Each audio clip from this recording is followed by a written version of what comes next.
Want to study in Germany? Then Excella is the best option. Admissions with scholarships available. Call 9881 96666. So Bandi Sanjay గారి గురించి మాట్లాడుకుంటే రఘునందన్ గారు బండి సంజయ్ గారి మాట వినరు అనేది కొంచెం మీకు కోపం ఎక్కువ, పొగరు ఎక్కువ, అహంకారం ఎక్కువ. సరే, ఉప్పు కారం తింటాం కాబట్టి కొన్ని ఉంటాయి, దాంట్లో ఏం మొహమాట పడాల్సిన అవసరం లేదు. ఎప్పుడు కోపానికి రావాలి, ఎప్పుడు అహంకారపూరితంగా ఉండాలనేది నాకు ఇంకెవరో నేర్పాల్సినటువంటి అవసరం లేదు. నా వ్యక్తిత్వం నాకుంటుంది. నాకు ఇప్పుడు 55 సంవత్సరాల వయసు.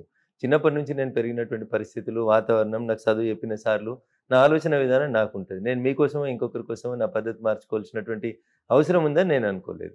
భారతీయ జనతా పార్టీ గురించి మీరు ఇందాక ఒక ప్రశ్న అడిగారు. బండి సంజయ్ గారి అభిప్రాయం, మీ అభిప్రాయం ఒకటేనా అని. మీరు 3 సార్లు అడిగితే కూడా 3 సార్లు అదే చెప్పిన. పార్టీ అధ్యక్షుడిగా మా అధ్యక్షుడి నిర్ణయమే తుది నిర్ణయం. ఆ నిర్ణయమే నా నిర్ణయం అని చెప్పినాను.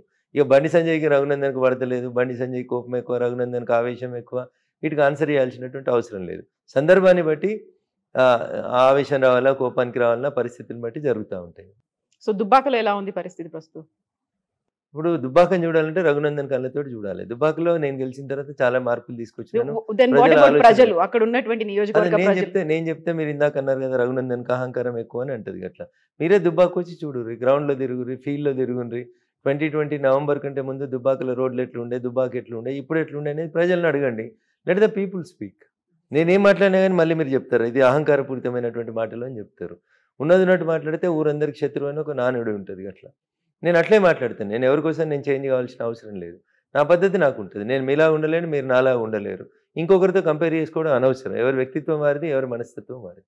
సో నెక్స్ట్ రఘునందన్ రావు గారు దుబ్బాక నుంచే పోటీ చేస్తారా? 100% మా పార్టీ నిర్ణయం అదే ఉంటుందని అనుకుంటున్నా. నేను అక్కడ నుంచి పోటీ చేస్తాను అనుకుంటున్నాను.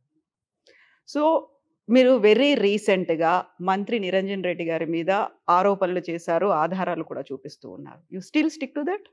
నేను ఎందుకు ఎదురు చూస్తా ఉన్నాను, మళ్ళీ ఎందుకు ప్రెస్ మీట్ పెట్టలేదంటే వారు ఏప్రిల్ 27 వారి పార్టీ పుట్టినరోజు, కొంచెం బిజీగా ఉంటాం. ఏప్రిల్ 27, 28, 30 తర్వాత రఘునందన్ పిలుస్తాను, రమ్మని అడుగుతా అన్నాడు.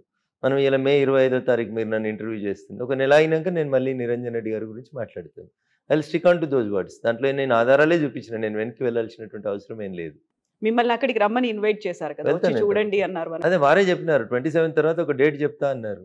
ఈ 27 దాకా అయితే ఒక 1 మంత్ అవుతుంది. 1 మంత్ తర్వాత గుర్తు చేస్తాం. మంత్రి గారు మర్చిపోయినట్టున్నారు, ఎప్పుడు రమ్మంటారని మళ్ళీ ఉత్తరం రాస్తాం. సో ఇప్పుడు మనకు బీఆర్ఎస్కి సంబంధించి చూసుకుంటే తెలంగాణలో ఎలా ఉందని అనుకుంటున్నారు మీరు? సో సర్వేలు అయితే వారు పెట్టుకున్న సలహాదారుడు పీకే గారు ఇస్తున్న రిపోర్ట్ ప్రకారం అయితే వారు ఏదో 25-30 సీట్లకి పరిమితం అవుతారు అనేది అనేక సార్లు పేపర్లలో చదివిన విషయం చెప్తా ఉన్నా కవిత గారు. నాకేం సర్వే ఏజెన్సీస్ లేవు, నేనేం సర్వే చేయలేదు. మీడియాలో వచ్చిన దాని ప్రకారం వారు పెట్టుకున్నటువంటి భారతదేశంలో గొప్ప స్ట్రాటజిస్ట్ అని చెప్పుకున్నటువంటి పీకే గారు ఇచ్చిన రిపోర్ట్ ప్రకారం ఏదో 25-30 కూడా రావని చెప్పి అనుకుంటున్నారని పేపర్లలో రాసినారు.